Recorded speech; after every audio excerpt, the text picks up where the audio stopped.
أعوذ بالله من الشيطان الرجيم. بسم الله الرحمن الرحيم. السلام عليكم ورحمة الله وبركاته. الحمد لله الذي حمدا كثيرا طيبا مباركا فيه مباركا عليه كما يحب ربنا ويرضى.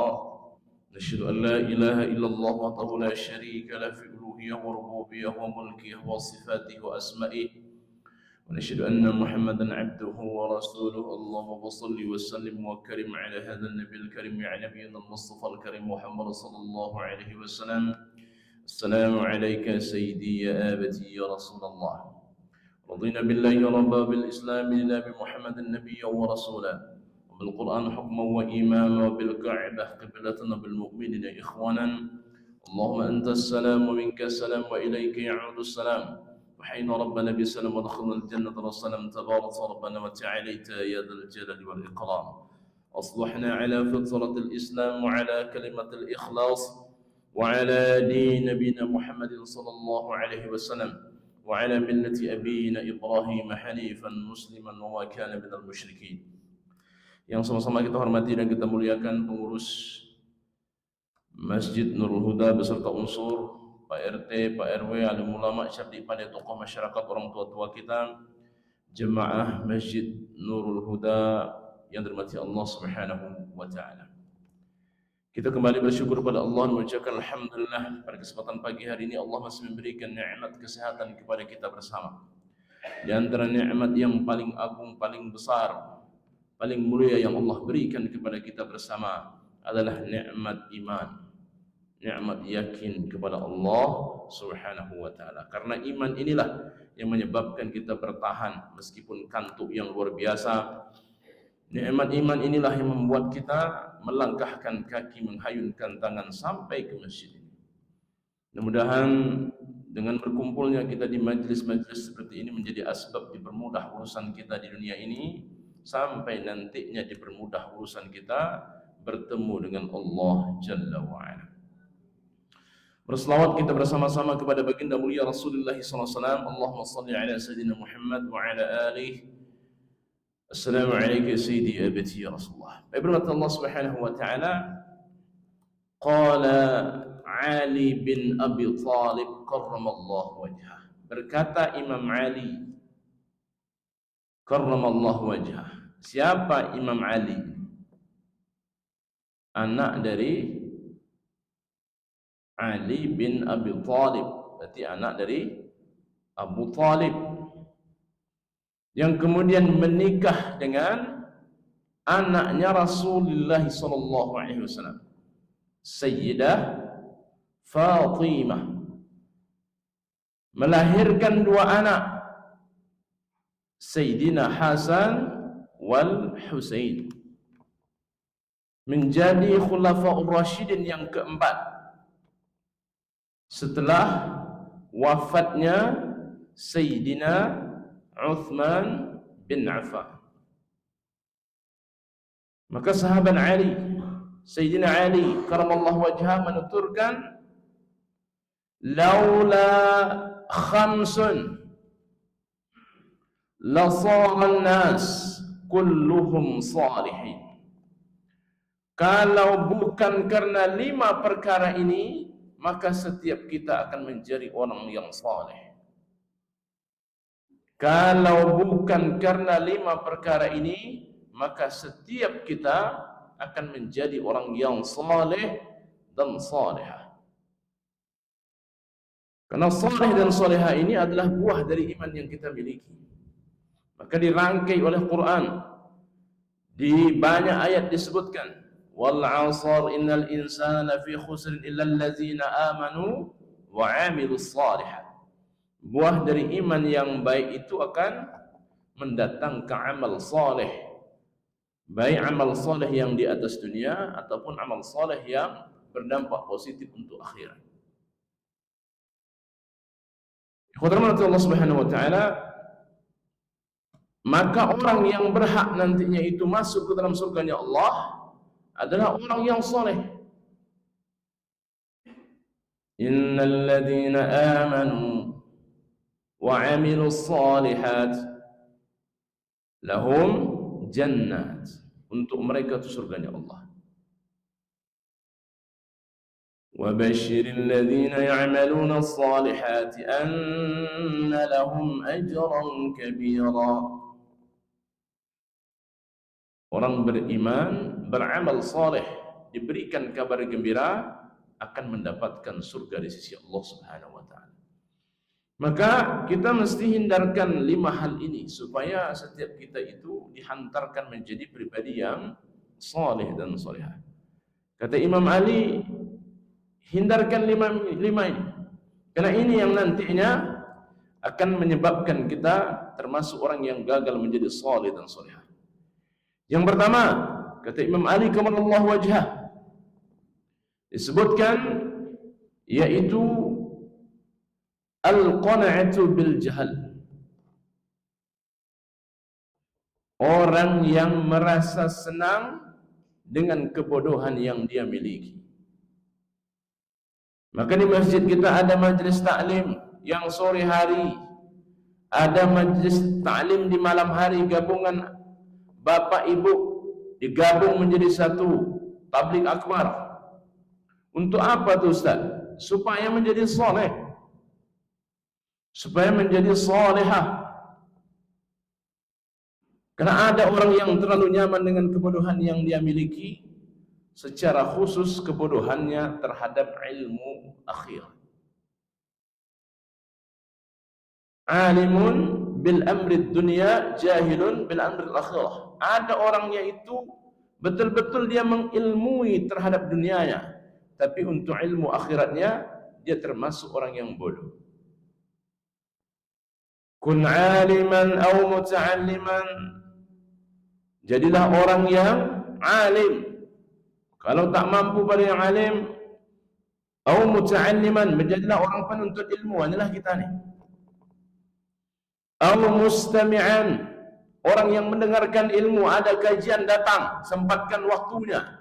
Tak sibuk dengan urusan kita masing-masing, sempatkan, karena ini masalah terkait dengan amal kita kepada Allah Subhanahu wa taala. Aw muhibban, atau jadilah orang yang senantiasa mencintai ilmu. Dia fasilitasi, dia permudah urusan orang untuk mendapatkan ilmu. Wala takun khamisan, jangan menjadi yang kelima, fatuhlik, engkau akan celaka. Menjadi orang alim tidak, menuntut ilmu pun malas, mendengarkan ilmu pun tak mau, mencintai ilmu pun ogah-ogahan, maka dia akan termasuk dalam golongan yang kelima, maka dia akan celaka.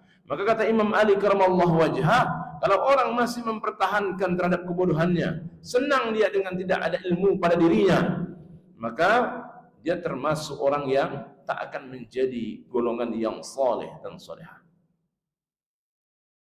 Maka kuatkan hati kita untuk menuntut ilmu. Ketika kerinduan yang sudah mendalam terhadap cinta terhadap ilmu, cinta kepada ilmu, maka dimanapun ada kajian-kajian, rindu hatinya untuk mendatanginya. Apa yang dia cari Ustaz? Yang dia cari adalah ridhanya Allah Subhanahu wa ta'ala.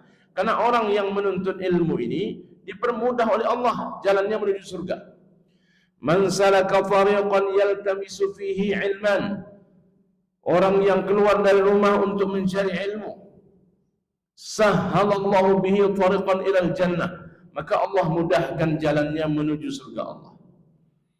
Maka tak sia-sia Bapak Ibu yang datang pagi hari ini, tak sia-sia kita meluangkan waktu di malam hari, tak sia-sia kita mengendarai mobil kita sampai di tempat yang jauh, karena dengan wasilah tersebut Allah permudah urusan kita masuk ke dalam surganya Allah Subhanahu wa taala.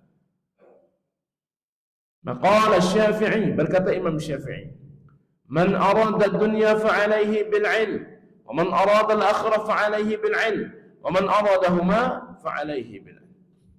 Kata Imam Syafi'i, seluruh tonggaknya itu adalah ilmu. Dunia pakai ilmu, akhirat pakai ilmu, kedua-duanya juga pakai ilmu. Maka bagaimana mungkin orang bisa jadi soleh dan solehah kalau dirinya tak pernah mencintai, tak pernah mendapatkan ilmu?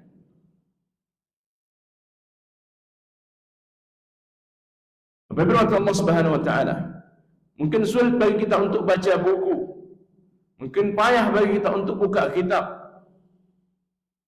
Dengan kesibukan kita yang luar biasa, maka majlis taklim inilah tempat untuk menumbuhkan kecintaan dan mendatangkan kerahmatan serta ridha Allah.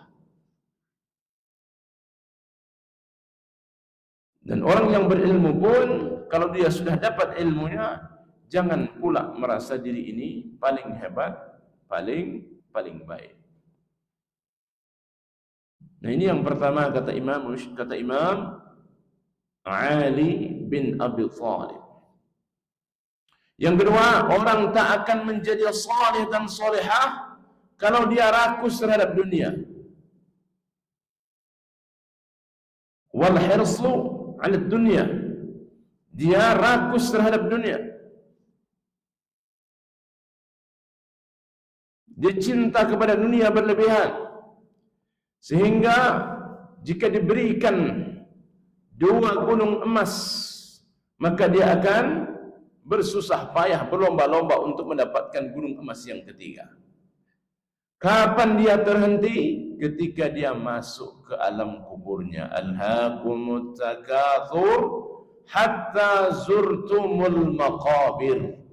Kapan dia berhenti dari kerakusan terhadap dunia tersebut? Kalau sudah bergelarkan almarhum, almarhumah, barulah dia tersadar. Asam gandis, asam gelugur. Ketiga asam, menangis di pintu kubur, teringat badan, tidak sembahyang. Apa mau dikata lagi? Kalau sudah masuk ke alam barzah tersebut, tak ada amal, hanya hisab.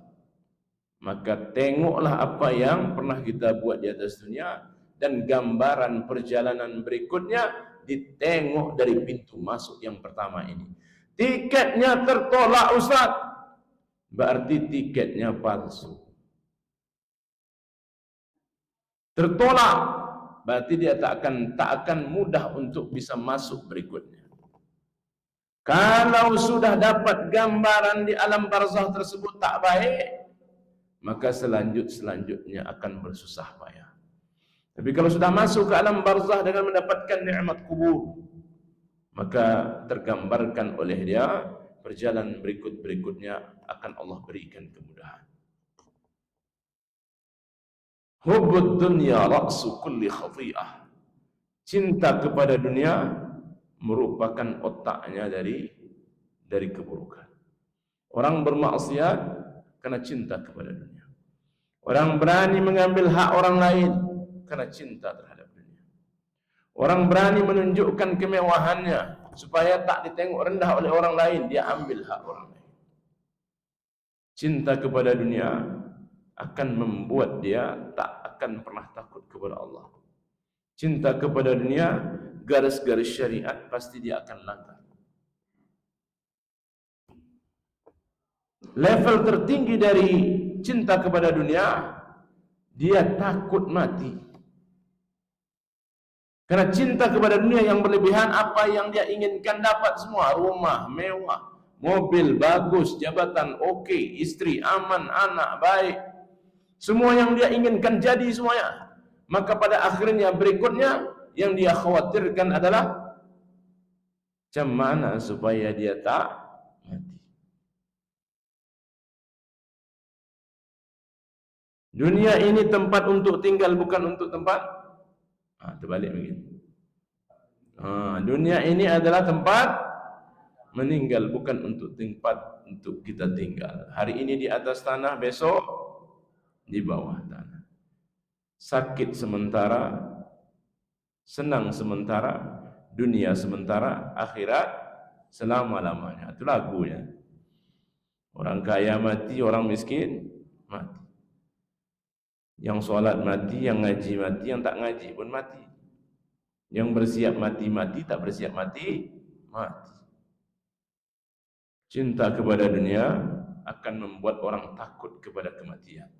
Ada orang yang kaya raya, dia sangkakan dia biasa hidup selama-lamanya. Apa yang kemudian Allah timpakan kepadanya? Mati juga. Qarun, Fir'aun. Siapa yang paling berkuasa saat ini? Presiden tertentu yang kemudian heboh sekarang ini masalah perang-perang dunia. Tak lama juga ujung-ujungnya. Dulu Muhammad Ali tak pernah terkalahkan. Ujung-ujungnya mati. Telur ayam, jadi remaja ayam, kemudian ayam jadi tua, mati. Buah ditanam jadi tunas, jadi pohon, kemudian rindang, kemudian warnanya berubah, lama kelamaan layu dan mati. Dari calon bayi, kemudian lahir anaknya, kemudian remaja, dewasa, tua, renta, mati. Ujung-ujungnya mati. Kalau tahu ujung-ujungnya mati, maka jangan terlalaikan terhadap dunia. Kalau tahulah ujung-ujungnya kita akan berakhir juga, maka jangan pernah mau ditipu oleh dunia. Semakin takut kepada Allah, semakin menjauh terhadap dunia. Berarti Ustaz, kami tak butuh lagi dengan dunia. Bukan begitu cara berfikirnya. Karena amal dunia, amal akhirat bisa dikerjakan di dunia. Selama hidup di dunia, dia tak ada hisab, dia ada amal saja. Maka di atas dunia ini harus memperbanyak amal. Maksudnya, cobalah untuk mengutamakan kepentingan akhirat dibandingkan kepentingan dunia. Walal akhiratu khairul laka minal ula. Akhirat lebih utama. Walal akhiratu khairu wa abqa. Akhirat juga lebih kekal. Kenapa kita mati-matian mengejar dunia yang hanya berbatas waktu sampai 64 tahun saja, sementara akhirat kita gadaikan untuk selama-lamanya? Berarti selama ini saya ditipu, Ustaz. Alhamdulillah kalau sadar. Kalau jarum jam itu sudah sampai di angka jam 3, berarti sebentar lagi akan ada tilawah Quran dan sebentar lagi azan asar. Setelah azan asar duduk sejenak baring-baring. Sebentar lagi berarti masuk azan maghrib. Ketika azan maghrib sudah dikumandangkan, matahari pun juga akan hilang. Bergantilah siang yang terang tersebut dengan malam yang gelap gulita. Kalau tahulah akhirat tersebut lebih kekal, lebih bahagia, lebih nyaman, lebih tentram, lebih bahagia, maka orang yang beriman kepada Allah tak akan mau dia tertipu terhadap dunia dan hal-hal yang melalaikan dirinya. Firman Allah Subhanahu wa taala, yang mubah boleh dikerjakan. Tak pula Islam itu kaku begitu, tidak. Berarti tak boleh lagi kami nongkrong-nongkrong minum kopi, Ustaz. Boleh, selama kopi itu kopi kita.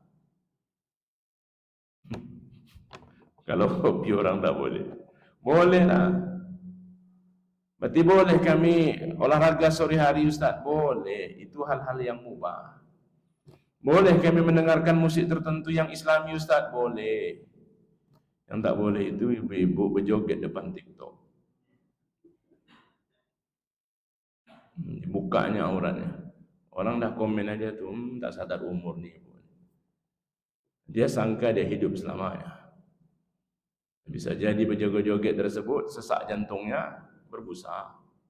Meninggal dunia disaksikan oleh orang dengan aurat yang terbuka. Nauzubillah, subhanallah min zalik. Ada orang yang berjoget-joget di atas panggung. Berjoget-joget sesak dadanya, tumbang berbusa, disitulah dia meninggal dunia. Orang itu meninggal dunia sesuai dengan hobinya. Kalau dia hobinya baca Quran, insya-Allah dia meninggal dengan baca Quran. Ustaz, saya hobinya datang ke majlis taklim, insya-Allah ibunya andar belakang, kira tidur, rupanya habis. Apalagi subuh-subuh begini, Ramadan. Mungkin tiba-tiba tidur, habis sudah. Tak tahu lagi apa disampaikan Ustaz, habis dengan tidurnya. Tapi bersyukurlah dia datang majlis taklim, kemudian di tempat majlis taklim itu tidur. Pahalanya beda dengan tidur di rumah. Maka jangan pernah terlalaikan, kata Imam Ali karamallahu wajhah, terhadap dunia ini. Terhadap rakusnya dunia. Dapat alhamdulillah, lebih alhamdulillah. Tak dapat alhamdulillah. Karena Allah sudah tentukan segala kehidupan kita ini. Kita ini hanya menjalani apa yang sudah Allah skenariokan. Yang baik-baik, yang buruk pun juga akan kita dapatkan. Maka kita beriman kepada qada dan qadarnya Allah yang merupakan bagian dari arkanul iman. Yang ketiga, kata Imam Ali karamallahu wajhah, yaitu wal bukhlu bil ma'ruf, bakhil untuk berbuat baik. Senyum itu kan baik, Pak. Tak mau dia lemparkan senyumnya kepada kawannya, padahal itu yang termudah yang bisa dilakukan. Tak mau, nyelonong aja dia lewatnya. Padahal melemparkan senyuman kepada saudara kita itu terhitung sedekah. Tabassumuka fi wajhi akhika laka sadaqah, terhitung sedekah. Ini dengan kawan kita payah senyumnya, tapi dengan bini orang bukan main lagi. Nauzubillah. Dan senyum itu diatur, karena senyum yang membawa kebaikan itu ada aturannya. Tidaklah terlalu banyak senyum, sambil jalan senyum, tik mandi senyum juga, pakai baju senyum, nanti bercermin senyum-senyum sendiri. Itu perlu dipertanyakan, macam mana kondisi jiwanya saat itu. Dan senyum itu pakai frekuensi, pakai waktu. Tidak sekali senyum 1 jam, itu berarti tak baik juga. Dan jangan mencong, simetris senyumnya. Kalau mencong ada maknanya. Kalau senyumnya bermakna, berarti kemungkinan terbesar yang dicaliknya buruk awak. Awak ketawa, dia ketawa juga, rupanya awak yang diketawakan dia. Ini kacau. Ini yang paling mudah. Kalau ini saja tak bisa kita amalkan, rasa-rasa payahlah dia akan mengeluarkan segala sesuatu yang berada di dompetnya. Mungkin kalau kemudian dikeluarkannya merah, kuning, hijau, hitam, yang hitam itulah yang dikeluarkan. Ya. Maka firman Allah Subhanahu wa taala, ada orang ternyata itu yang memang pelit untuk berbuat baik. Dihitung-hitungnya. Nanti cemana ya itu. Padahal berbuat baik itu akan mendatangkan kebaikan untuk dia. In ahsantum ahsantum li anfusikum. Baik itu berbalas baik, tapi kalau dia hitung-hitung tentu tak baik.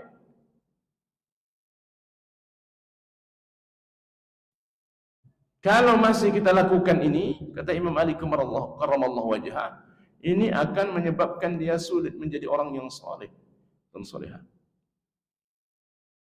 Baca Quran hitung-hitung dia. Datang ke masjid gotong royong pun hitung-hitung. Tak ada hasilnya itu. Habiskan tenaganya.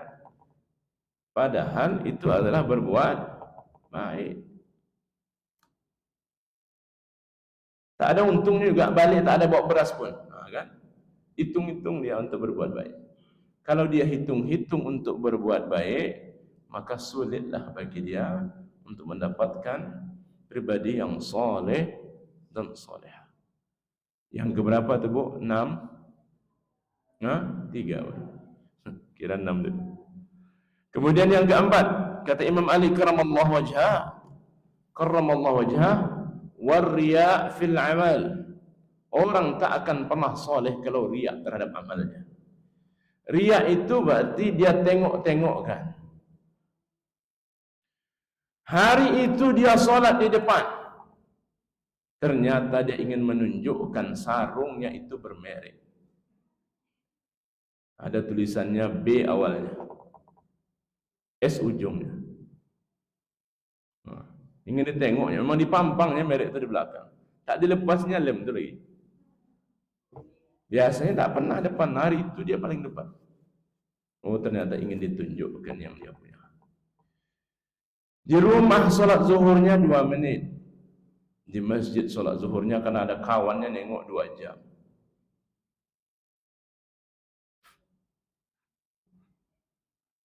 Orang yang riak ini, dia biasanya beramal itu tergantung pada situasi dan kondisi. Nah, ini riak nih. Pas ramai orang, dimasukkannya dalam kotak impak itu duit banyak. Tapi pas kesendirian, duit warna hitam itulah dimasukkannya. Nah, ini orang yang riak. Riak ini bahaya, Pak. Karena dia menyusup.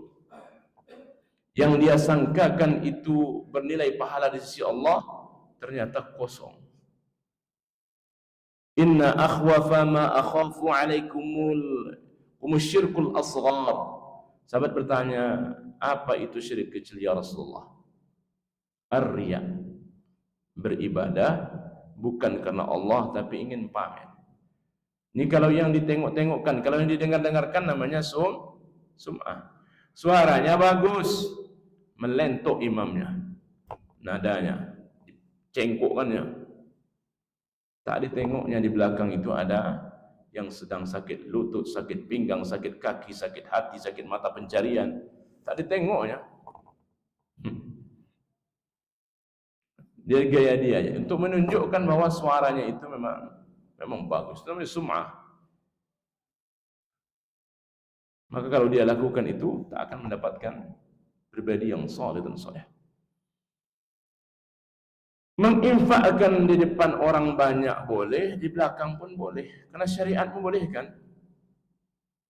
Wa anfaqu mimma razaqnahum sirran wa alaniyah. Orang yang menginfakkan sebagian rezeki yang Allah anugerahkan kepadanya sirran, dalam kesendirian, dalam kesunyian, wan alaniyah, secara sembunyi-sembunyi ataupun secara terang. Mana yang paling aman, Ustaz? Tak ada. Di depan aman, di belakang aman. Di depan aman, di belakang pun juga tak aman. Jadi supaya aman gimana? Karena memang ada ketukan pintu hati itu was-was, maka astagfirullahalazim, masukkan, kemudian lupakan. Setelah sampai di rumah nanti, aduh tadi coba beli token. Jangan ingat lagi. Coba uang tadi itu tak dimasukkan. Lupakan.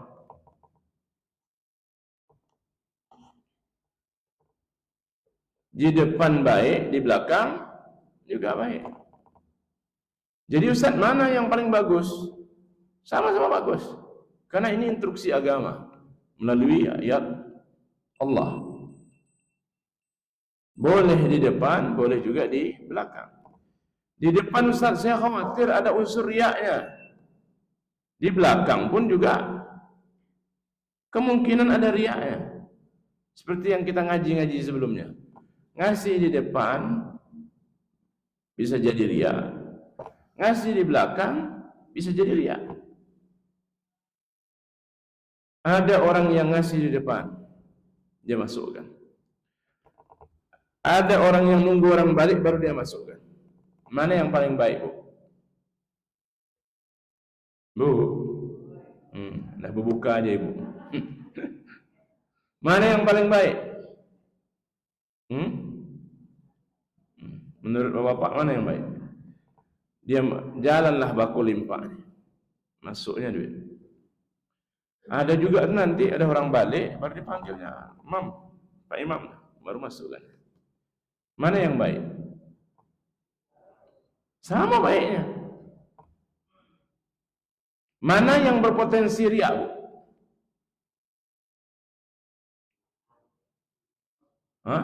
Yang belakang, yang depan. Sama. Potensi riaknya sama.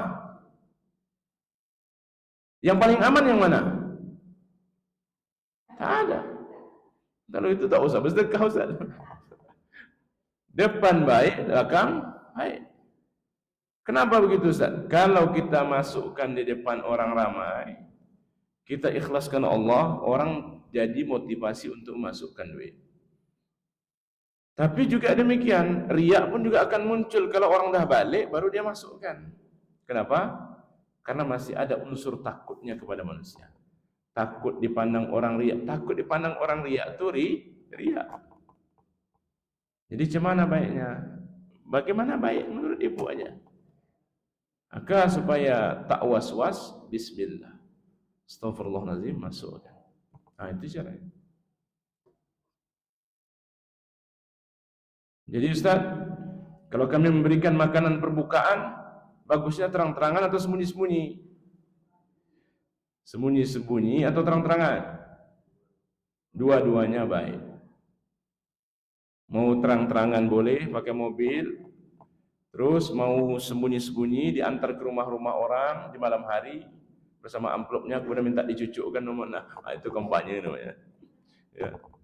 Boleh, sama-sama baik. Sirran wa alaniyah. Dalam sembunyi-sembunyi baik, terang-terangan pun juga baik. Sama-sama berpotensi mendatangkan riya pada kedua amal tersebut. Kemudian yang terakhir kata Imam Ali karamallahu wajhah, orang itu tidak akan menjadi saleh dan solehah wal i'jabu birra'i. Dia merasa pendapat dia aja yang benar. Dia merasa dirinya paling hebat. Dia merasa dirinya paling oke.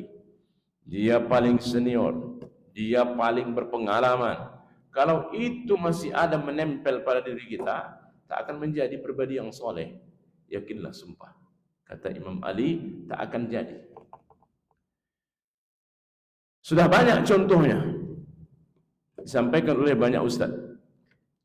Tu Azazil yang kemudian bergelar sebagai iblis laknatullah. Apa kelebihannya? Banyak sekali. Menjadi pemimpin dari para malaikat, senior, mengerti banyak hal. Apa yang kemudian membuat dia terlantar, terbuang dari tempat yang mulia? Wal i'jabu birra'i. Dia merasa dirinya paling baik, pendapat dia saja yang benar. Apa pendapat iblis ini yang paling tampak oleh kita?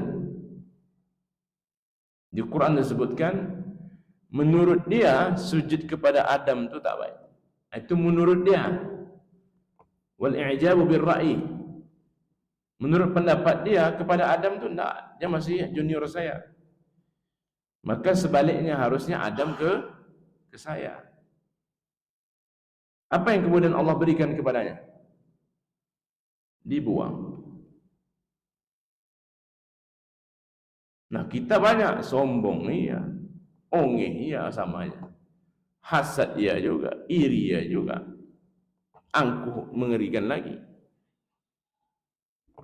Nah, maka ketika masuk pada kategori yang terakhir ini, cobalah menyadarkan diri bahwasanya bukan kita aja yang punya pengalaman yang lebih tinggi. Maka pepatah mengatakan, di atas langit ada langit. Dia mengukur dirinya dengan komunitas dia. Cobalah menengok ke atas, tengok ke bawah, tengok ke samping. Bisa jadi ada orang yang lebih tinggi dari dia, tapi orang itu biasa saja. Wala tamshi fil ardi maraha. Jangan berjalan di muka bumi Allah ini dengan menyombongkan diri. La yadkhulul jannah, tak masuk surga. Man kana fi qalbihi misqala dzarratin min kibr, tak akan masuk surga orang yang ada sombong pada hati nurani. Maksudnya apa tuh Ustaz? Hisabnya belakangan.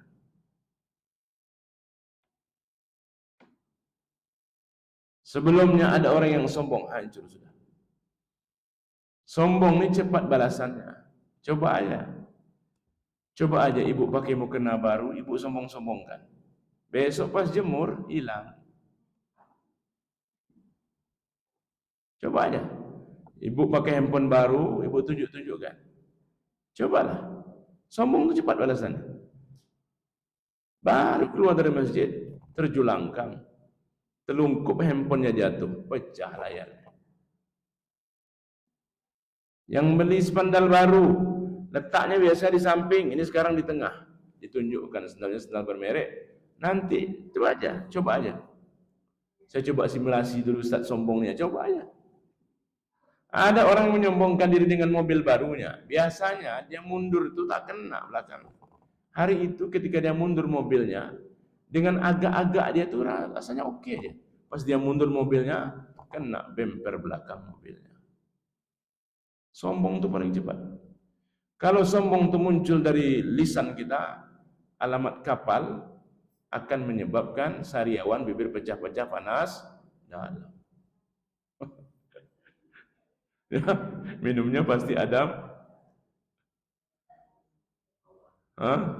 Firman Allah Subhanahu wa taala, cepat. Karena pakaian sombong ini bukan milik kita, milik Allah Subhanahu wa taala. Al-Mutakabbir. Cari ada Al-Mutakabbir, itu adalah milik Allah. Yang maha sombong artinya. Itu milik Allah, pakaian Allah. Tak boleh dipakai oleh makhluk. Maka kalau dia dipakai oleh makhluk, tak masuk surga. Karena hanya Allah yang milik segala sesuatu yang ada di langit dan ada di bumi. Firman Allah Subhanahu wa taala, 5 inilah kata Imam Ali bin Abi Thalib karramallahu wajhah yang akan menghalangi kita untuk menjadi orang yang saleh dan salihah. Yang pertama, merasa senang dengan kebodohan yang dia miliki. Tak ada niat untuk memperbaiki diri. Tak ada niat untuk menambah wawasan keagamaan. Yang kedua,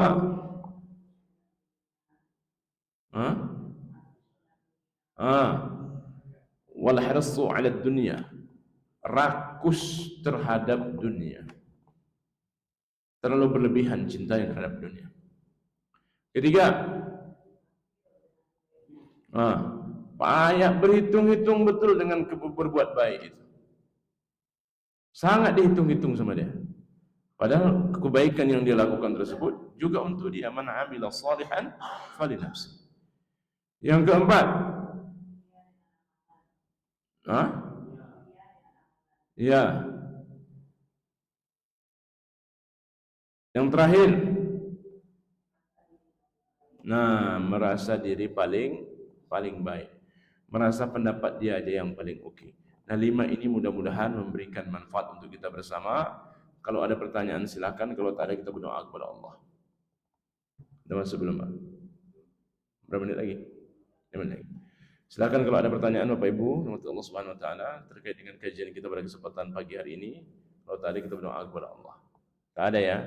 Ila hadratin Nabi Mustafa Muhammad sallallahu alaihi wasallam wa ala alihi wa ashabihi wa dhurriyyatihi wa qarabatihi wa libatihi al-kiram ajma'in wa khususan ala hadhihi an-niyyah wa ala kulli niyyatin salihah. Al-Fatiha.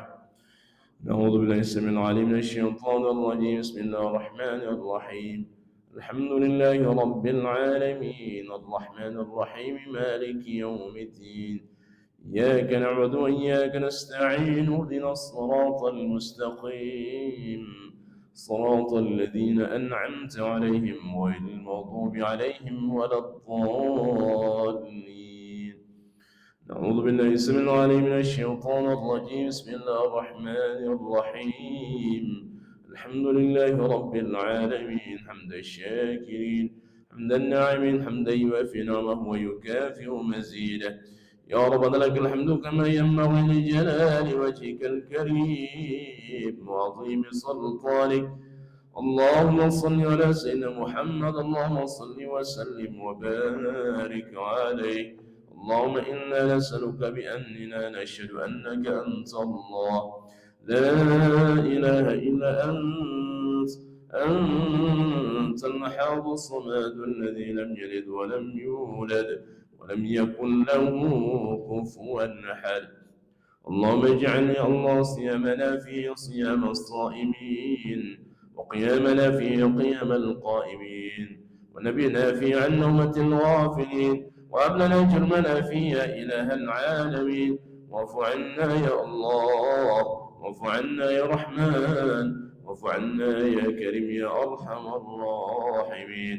اللهم اجعلنا فيه من المستغفرين واجعلنا فيه من عبادك الصالحين القانتين واجعلنا فيه من أوليائك المقربين يا ذا الجلال والإكرام. اللهم اهدنا بهداية القرآن ونور قلوبنا يا الله بنور القرآن وزين أخلاقنا بجاه القرآن وحسن عملنا بذكر القرآن وبيض وجوهنا ببركة القرآن ورزقنا يا الله بمعجزة القرآن ونجنا من النار بكرامة القرآن ودخلنا الجنة بشفاعة القرآن. اللهم اعتق رقابنا ورقاب آبائنا وأمهاتنا وإخواننا وأولادنا من النار كأجمعين. اللهم نور قلوبنا بنور هدايتك يا كريم، ونور قلوبنا يا الله بمعرفتك يا أرحم الراحمين. يا مقلب القلوب ثبت قلوبنا على دينك وعلى طاعتك. سبحانك إنا كنا من الظالمين. ربنا آتنا في الدنيا حسنة وفي الآخرة حسنة وقنا عذاب النار. وصلى الله على سيدنا محمد وعلى آله وصحبه وبارك وسلم. سبحان ربك رب العزة عما يصفون، وسلام على المرسلين، والحمد لله رب العالمين. تقبل الله منكم منا وminkum, taqabbal ya karim. Demikian kajian kita pada kesempatan sore hari ini, pagi hari ini. Berbanyak maaf. Subhanakallah bihamdika asyhadu an la ilaha illa anta astaghfiruka wa atubu ilaik. Assalamualaikum warahmatullahi wabarakatuh.